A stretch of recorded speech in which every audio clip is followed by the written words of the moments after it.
कहानी बला, लेखक गुरुदेव रविंद्रनाथ टैगोर। संध्या के समय आंधी क्रमशः प्रबल होने लगी। बूंदों का झोंका, बादलों की गड़गड़ाहट और बिजली की कौंध से आकाश में जैसे देवासुर संग्राम छिड़ गया हो। काले काले मेघ खंडों ने महाप्रलय की पताका के समान दिशा दिशा में उड़ना आरंभ किया। गंगा के इस पार उस पार विद्रोही लहरों ने कल कल ध्वनि के साथ नृत्य शुरू कर दिया और बगीचे के बड़े बड़े वृक्षों की सब शाखाएं चरमराती हुई हाहाकार के साथ दाएं बाएं हाथ पांव सर पटकने लगी। तब चंदन नगर के उद्यान गृह के एक दीपालोकित बंद कमरे में खाट के सामने नीचे बिछे बिछौने पर बैठे स्त्री पुरुष में बातचीत हो रही थी। शरद बाबू कह रहे थे, और कुछ दिन यहाँ रहने पर तुम्हारा स्वास्थ्य बिल्कुल ठीक हो जाएगा, तब हम लोग घर लौट सकेंगे। किरणमयी कह रही थी, मेरा शरीर अब बिल्कुल स्वस्थ है, अब घर लौटने में कोई परेशानी नहीं। जो विवाहित हैं वे समझ ही जाएंगे कि बात को जितने संक्षेप में दर्ज किया गया है उतने संक्षेप में वह बात समाप्त नहीं हुई थी। विषय विशेष दुरूह नहीं, फिर भी वाद प्रतिवाद कैसे भी समझौते की ओर नहीं बढ़ रहा था। पतवारहीन नौका के समान लगातार चक्कर काट रहा था। अंत में अश्रु तरंग में डूबने की संभावना दिखाई दी। शरद ने कहा, डॉक्टर का कहना है कि कुछ दिन और रह जाने पर अच्छा होगा। किरण बोली, तुम्हारा डॉक्टर तो जैसे सब जानता है।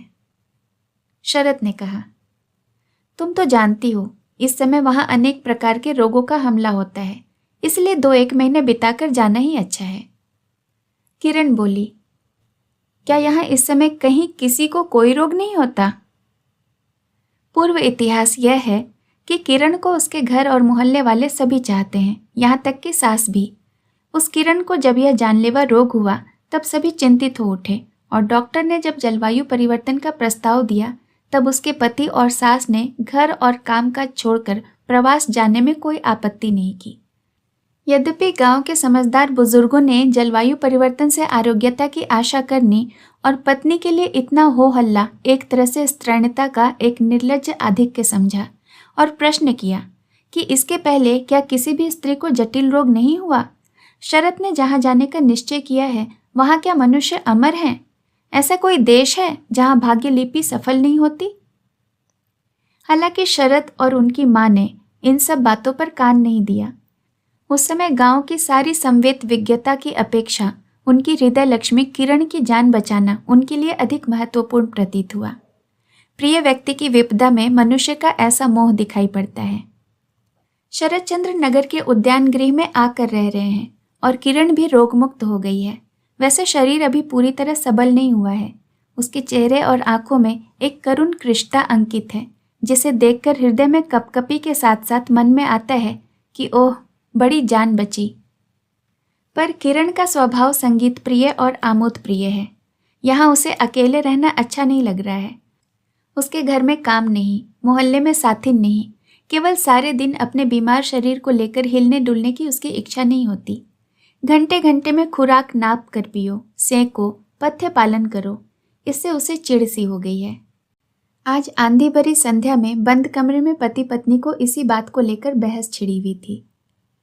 किरण जब उत्तर दे रही थी तब तक उभय पक्ष में आमने सामने समान रूप से द्वंद्व युद्ध चल रहा था, किंतु अंत में किरण जब निरुत्तर होकर बिना प्रतिवाद के शरद की ओर कुछ विमुख होकर गर्दन टेढ़ी करके बैठी तब दुर्बल निरुपाय पुरुष के पास कोई दूसरा अस्त्र नहीं रहा।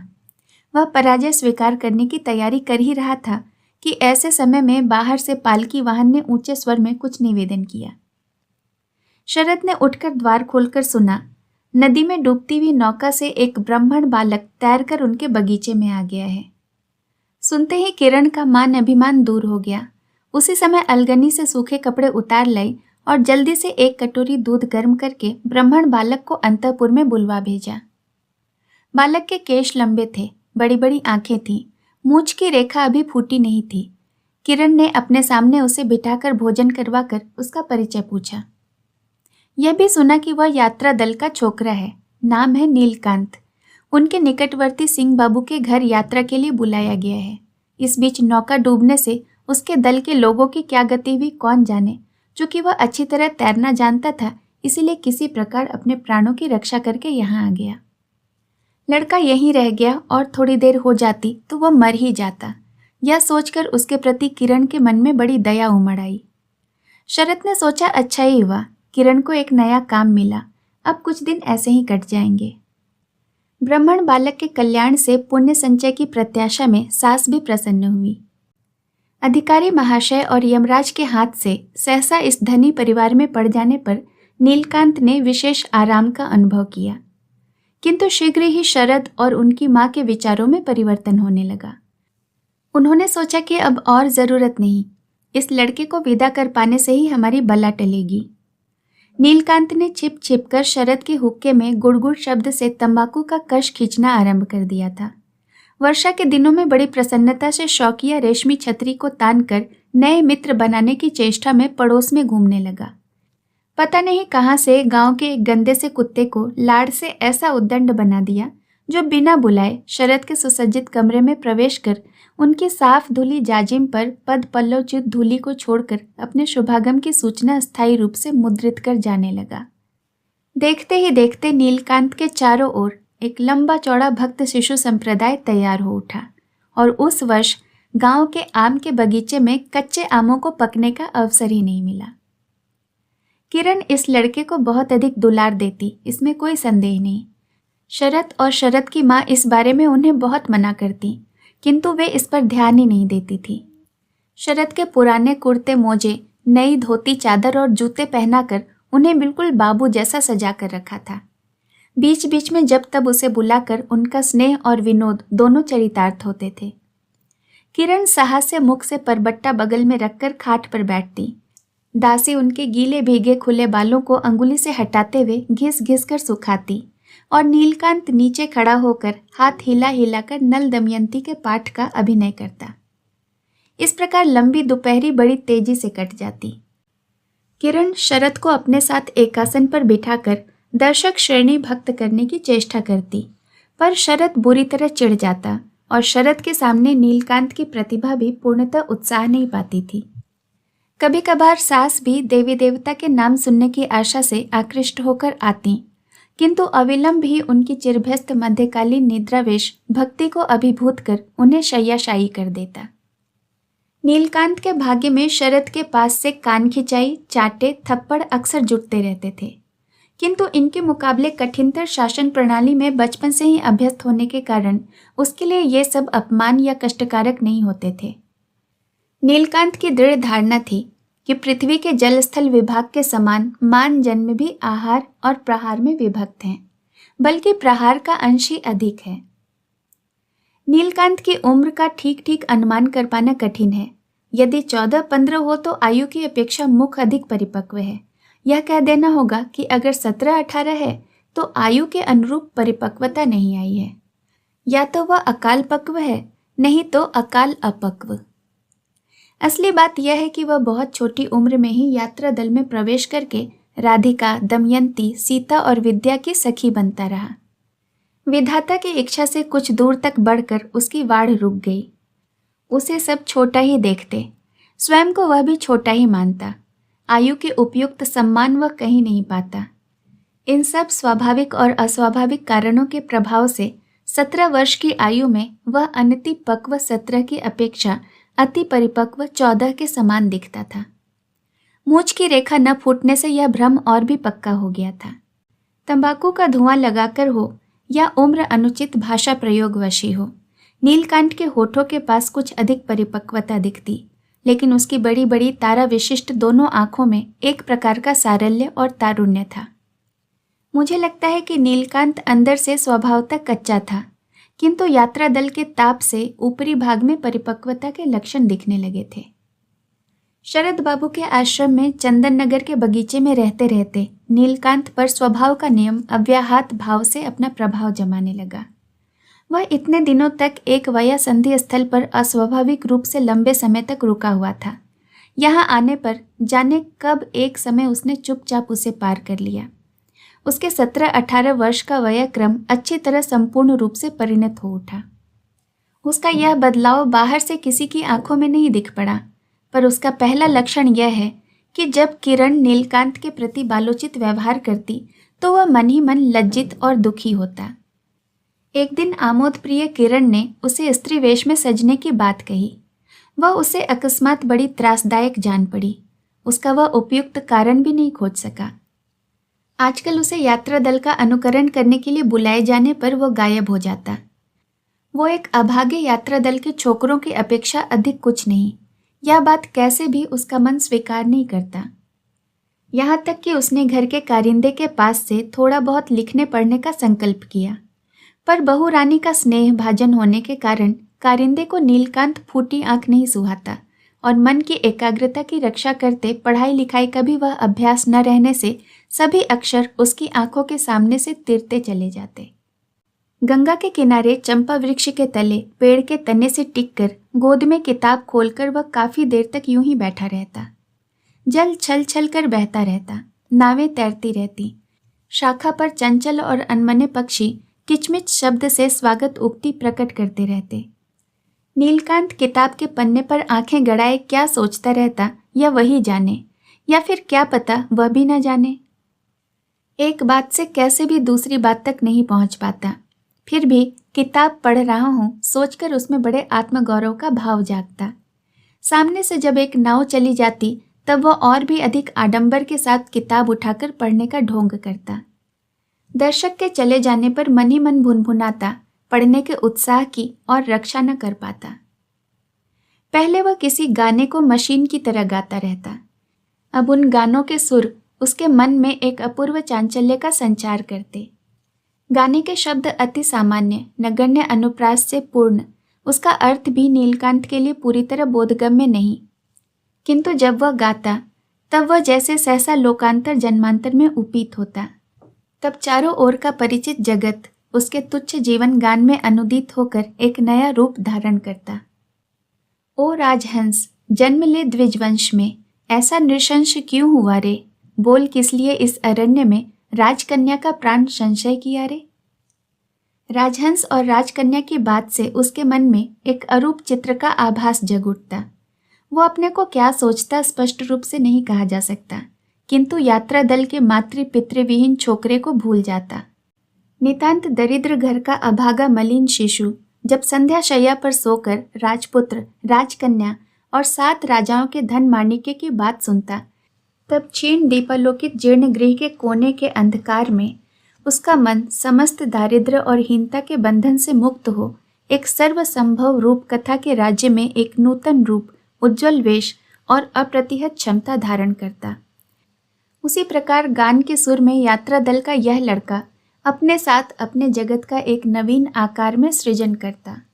जल की ध्वनि, पत्तों का मरमर, पक्षियों का कलरव और जिस लक्ष्मी ने इस श्रीहीन को आश्रय दिया, उसकी साहस से स्नेहल मुख छवि, उनकी कल्याण मंडित दोनों बाहें एवं दुर्लभ सुंदर पुष्पदल कोमल रक्तिम चरण युगल न जाने कैसे किसी माया मंत्र से रागिणी में रूपांतरित हो जाते। फिर एक समय यह गीत मरीचिका कहीं अप्रसारित होती। यात्रा दल का नीलकांत घने घुंघराले बालों के साथ प्रकट होता। आम के बगीचे के मालिक तथा पड़ोसी की शिकायत से तंग होकर शरत आकर उसके गाल पर कस कस कर चाटे लगा जाता और बालक भक्त मंडली का अधिनायक हो नीलकांत जल स्थल और तरु शाखाग्र पर नव नव उपद्रव सृजन करने के लिए निकल पड़ता। इसी बीच शरत के भाई सतीश ने कलकत्ता से कॉलेज की छुट्टी में बगीचे में आकर आश्रय लिया। किरण को बड़ी खुशी हुई। उसके हाथ में एक और काम जुटा। बैठने उठने, खाने पहनने में समवयस्क देवर के प्रति परिहास पाश विस्तार करने लगी। कभी अपने हाथों में सिंदूर लगाकर उसकी आंखें बंद कर देती, कभी उसके पीठ के कुर्ते पर बंदर लिख रखती, कभी झन से साकल चढ़ाते हुए बाहर से द्वार बंद कर सुमधुर अट्टहास के साथ भाग जाती। सतीश बंदा भी छोड़ने वाला जीव नहीं था। वह कभी उनकी चाबी का गुच्छा चुरा लेता, कभी पान के बीड़े में लाल मिर्च लगाकर रख देता, कभी छिपकर खाट के पाये के साथ उनका आंचल बांध कर रख देता। इस तरह दोनों का सारा दिन चिल्लाना, दौड़ना, हंसना, यहाँ तक कि बीच बीच में झगड़ा, रोना, रूठना मनाना और फिर सुलह सफाई सब चलता रहता। नीलकांत पर कौन सा भूत सवार हुआ भगवान जाने। वह किस बहाने किसके साथ झगड़ा करे सोच न पाता था, लेकिन उसका मन तीव्र तिक्त रस से परिपूर्ण हो गया। वो अपने भक्त बालकों को कई तरह से रुलाने लगा। अपने पालतू देसी कुत्ते को अकारण लात मारने लगता। बंदर के काई काई चित्कार से नभोमंडल ध्वनित हो उठता। यहाँ तक कि रास्ते पर भ्रमण के समय जोर जोर से छड़ी मारकर जंगली घासों की शाखाएं उधेड़ डालता। जिनकी खुराक अच्छी है उनको सामने बिठाकर खिलाना किरण को बड़ा अच्छा लगता। अच्छी तरह जमकर खाने की क्षमता नीलकांत में थी। स्वादिष्ट भोजन सामग्री के खाने का बार बार अनुरोध उसके पास कभी बेकार नहीं जाता। इसलिए किरण अक्सर उसे बुलाकर अपने सामने खिलाती और इस ब्राह्मण बालक की तृप्तिपूर्वक आहार करना देखकर वे विशेष सुख का अनुभव करती। सतीश के आने के बाद समयाभाव से नीलकांत के खाने की जगह पर अक्सर बीच बीच में किरण को अनुपस्थित रहना पड़ता। पहले ऐसी घटना से उसके भोजन में कुछ भी बाधा नहीं पड़ती थी। वो सबसे अंत में दूध की कटोरी को धोकर उसके पानी तक को पीकर ही उठता था। लेकिन आजकल किरण के स्वयं बुलाकर न खिलाने से उसका हृदय दुखी एवं उसके मुंह का स्वाद बिगड़ गया था। वह बिना खाए उठ जाता। भरे हुए कंठ से दासी को कह जाता, मुझे भूख नहीं। सोचता किरण समाचार पाकर अभी अनुतप्त चित्त से उसे बुला भेजेंगी और खाने के लिए उससे बार बार अनुरोध करेंगी और वह उस अनुरोध को किसी भी तरह नहीं मानेगा और कहेगा कि मुझे भूख नहीं। किंतु किरण तक यह समाचार कोई भी नहीं पहुंचाता और न ही किरण उसे बुला भेजती। जो खाना बचता वह दासी खा लेती। तब वह अपने शयन कक्ष का दिया बुझाकर अंधकार में बिस्तर पर पड़ा उच्छ्वासित वेग से बलपूर्वक मुख पर तकिया रखकर फपक फपक कर रोता रहता। पर उसकी शिकायत पर कौन ध्यान देता? किस पर उसका अधिकार है? कौन उसे सांत्वना देने आता? जब कोई नहीं आता तब स्नेहमयी विश्वधारी निद्रा आकर धीरे धीरे कोमल कर स्पर्श से इस मातृहीन व्यथित बालक के मन को शांत कर देती। नीलकांत की दृढ़ धारणा थी कि सतीश किरण के पास सब समय उसकी शिकायत करता रहता है। जिस दिन किरण किसी भी कारण से गंभीर बनी रहती उस दिन नीलकांत सोचता कि सतीश के षड्यंत्र के चलते किरण उससे नाराज है। अब से नीलकांत एकाग्र मन से तीव्र आकांक्षा के साथ हमेशा देवता से प्रार्थना किया करता, अगले जन्म में जैसे मैं सतीश हूं और सतीश मेरी जगह हो। वह जानता था कि ब्राह्मण के एकांत मन का अभिशाप कभी निष्फल नहीं होता। इसीलिए वह मन ही मन सतीश को ब्रह्म तेज से भस्म कर देने की इच्छा से स्वयं को जलाता भुनाता रहता। उसके कमरे के ऊपर वाले तल्ले से सतीश और उसकी भाभी के उच्छ्वासित उच्च हास्य मिश्रित परिहासपूर्ण कलरव आता रहता। नीलकांत खुलकर सतीश से किसी भी प्रकार की शत्रुता का साहस नहीं जुटा पाता, परंतु मौका पाते ही छोटी मोटी असुविधाएं उत्पन्न कर प्रसन्नता का अनुभव करता। घाट की सीढ़ियों पर साबुन रखकर सतीश जब गंगा में उतरकर डुबकी लगाना आरंभ करता तब नीलकांत चट से आता और साबुन चुरा ले जाता। सतीश यथा समय साबुन खोजता रहता और पाता कि साबुन है ही नहीं। एक दिन नहाते नहाते अचानक उसने देखा कि उसका मनपसंद चिकन के काम वाला कुर्ता गंगा में बहा जा रहा है। सोचा हवा में उड़ गया होगा, पर हवा किस ओर से बही इसे किसी ने नहीं जाना। एक दिन सतीश के विनोद के लिए किरण ने नीलकांत को बुलाकर उसे यात्रा गान गाने को कहा। नीलकांत चुप्पी साधे रहा। किरण ने विस्मित होकर पूछा, तुझे क्या हुआ रे? नीलकांत ने इसका कोई जवाब नहीं दिया। किरण पुनः पूछी, वह गान तो गा। वो गान में भूल गया हूं, कहकर नीलकांत चला गया। अंत में किरण के घर लौटने का समय हुआ। सभी तैयार होने लगे। सतीश भी साथ जाने वाला था, पर नीलकांत से कोई भी कुछ नहीं कहता। वह साथ जाएगा या रहेगा यह सवाल किसी के मन में आया ही नहीं। किरण ने नीलकांत को साथ ले जाने का प्रस्ताव किया। इसमें सास, पति और देवर सभी ने एक स्वर से आपत्ति जाहिर की। किरण ने भी अपना संकल्प त्याग दिया। अंत में यात्रा से 2 दिन पहले ब्राह्मण बालक को बुलाकर किरण ने उसे बड़े स्नेह से अपने गांव लौट जाने का आदेश दिया। वो लगातार इधर कई दिनों की उपेक्षा के बाद मीठी बातें सुनकर अपने आप को अधिक रोक नहीं पाया। एकदम से रो पड़ा। किरण की भी आंखें छलछला आईं। जिसे बहुत दिनों तक पास नहीं रखा जा सकता, उसे इतने दिनों तक स्नेह देकर उसका मोह बढ़ाना अच्छा नहीं हुआ। सोचकर किरण के मन में बड़ा अनुताप हुआ। सतीश पास में ही था। वो इतने बड़े लड़के का रोना देखकर बुरी तरह चिढ़ गया। बोला, अरे जा मर, बात नहीं चीत नहीं, एकदम से रो रो कर बेहाल बना रखा है। किरण ने इस कठोर उक्ति के लिए सतीश को फटकारा। सतीश बोला। भाभी तुम नहीं समझती हो, तुम सभी का बहुत अधिक विश्वास कर लेती हो। यह कहाँ से आया है कोई पता ठिकाना नहीं, यहाँ आकर अच्छे खासे राजा के हाल में है। अब पुनर्मूषिकोभव होने की आशंका से दिखावटी रोना कर रहा है। वो अच्छी तरह जानता है कि 2 बूंद आंसू गिरा देने से तुम पिघल जाओगी। नीलकांत तेजी से वहां से चला गया। उसका मन सतीश की काल्पनिक मूर्ति को कटार बनकर छीलने लगा, सुई बनकर बींधने लगा, आग होकर जलाने लगा। पर प्रकृत सतीश के शरीर पर कोई खरोंच तक नहीं उभरी, केवल उसी के मर्मस्थल से रक्तपात होने लगा। कलकत्ते से सतीश एक बड़ा कीमती दवात दान खरीद लाया था। उसके दोनों बगल 2 सीप की नाव पर दवात जमाया हुआ था और बीच में एक जर्मन सिल्वर धातु का बना हुआ हंस उन्मुक्त चोंच में कलम पकड़े पंख फैलाकर बैठा था। उसके प्रति सतीश का बड़ा रुझान था। अक्सर वह बीच बीच में रेशमी रुमाल से बड़े ही जतन से उसे झाड़ता पोंछता। किरण अक्सर मजाक करती हुई इस हंस के चोंच के अग्रभाग में अंगुली से आघात करके कहती, ओ हंसराज, जन्म ले द्विजवंश में, ऐसा नृशंस क्यों हुआ रे?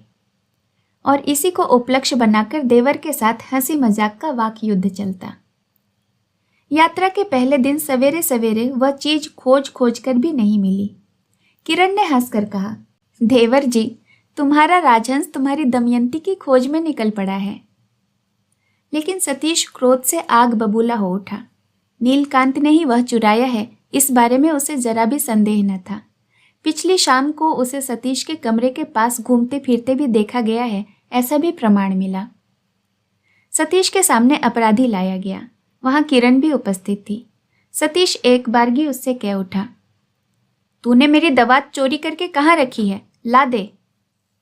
नीलकांत ने कई बार अपराध और बिना अपराध के भी सतीश से बहुत मार खाई है और बराबर प्रफुल्ल चित्त से उसे सहा भी है। लेकिन किरण के सामने जब उसके नाम दवात चोरी का आरोप लगाया गया, तब उसकी बड़ी बड़ी दोनों आंखें आग से जलने लगी। उसकी छाती फूलकर कंठ को ठेल उठी। सतीश के एक और शब्द उच्चारित करते ही वो अपने दोनों हाथ के 10 नखों के साथ क्रुद्ध बिल्ली के समान सतीश पर झपट पड़ता। तब किरण उसे बगल के कमरे में बुलाकर ले जाकर मीठे मृदु स्वर में बोली, नीलू, अगर वो दवात तूने ली हो तो चुपचाप मुझे दे जा, तुझे कोई कुछ न कहेगा।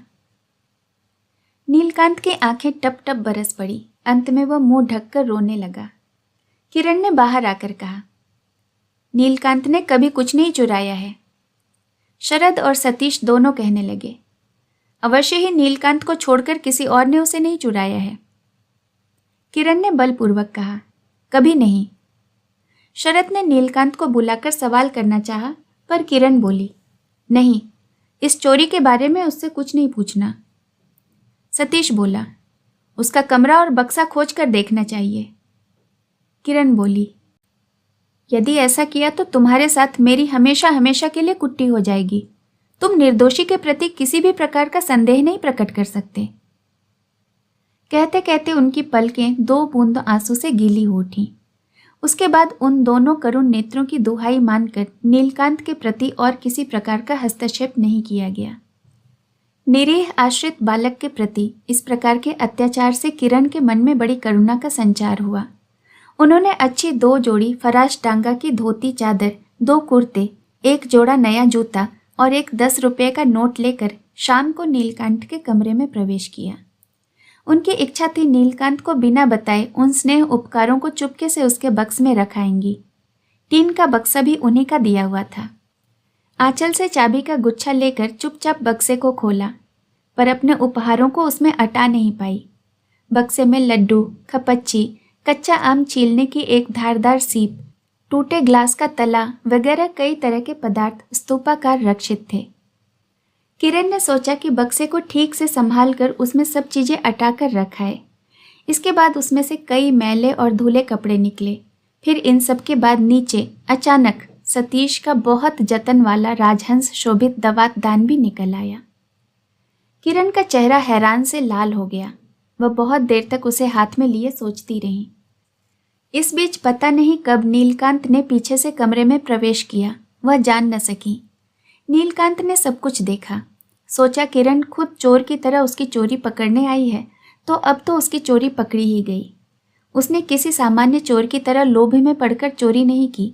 उसने तो केवल बदला लेने के लिए यह काम किया। उसने तो इस चीज को गंगा जल में फेंकने का निश्चय किया था। केवल एक मुहूर्त के दुर्बलतावश उसे न फेंक पाने से अपने बक्स में रख छोड़ा था। ये सब बातें वो उसे कैसे समझाएगा? वो चोर नहीं तो वो क्या है? कैसे बताए कि वह क्या है? उसने चोरी की है लेकिन वो चोर नहीं है। किरण ने उस पर चोर होने का संदेह किया है। इस निष्ठुर अन्याय को वो किसी भी तरह नहीं समझा सकेगा, ना ही वहन कर सकेगा। किरण ने एक गहरी उसास भरते हुए दवातान को बक्स में रखा। एक चोर की तरह उसे ऊपर से मैले कपड़े से दबा दिया। उसके ऊपर बालक के लट्टू, लकुटी, चकई, सीप, शीशे के टुकड़े वगैरह सब कुछ रखकर सर्वोपरि अपने उपहार तथा 10 रुपये के नोट को भी सजाकर रख दिया। लेकिन दूसरे दिन उस ब्राह्मण बालक का कोई पता नहीं चला। गांव के लोगों ने बताया कि उसे तो कोई नहीं देखा। पुलिस ने कहा उसका कहीं भी पता नहीं मिल पा रहा। तब शरत ने कहा, अब नीलकांत के बक्से की जांच की जाए। किरण ने जिद ठानते हुए कहा, यह किसी भी तरह नहीं होना चाहिए। कहकर बक्से को अपने कमरे में मंगवाकर दवात को बाहर निकाला और छिपकर गंगा जल में फेंक आई। शरत सपरिवार अपने घर लौट गए। बगीचा एक ही दिन में सूना हो गया। केवल नीलकांत द्वारा पोसा गया वह बाजारू कुत्ता खाना पीना छोड़कर नदी के किनारे किनारे घूमता खोजता और रोता फिरने लगा। इस कहानी को सुनने के लिए आपका बहुत बहुत धन्यवाद। दोस्तों, ऐसी और भी कहानियाँ सुनने के लिए आप मेरे चैनल को ज़रूर सब्सक्राइब करें और साथ ही साथ इसके साथ लगे बेल आइकन को भी प्रेस करें ताकि मेरे द्वारा अपलोड की गई कहानियों का नोटिफिकेशन आपको मिलता रहे। जल्द मिलूंगी दूसरी नई कहानियों के साथ। नमस्कार।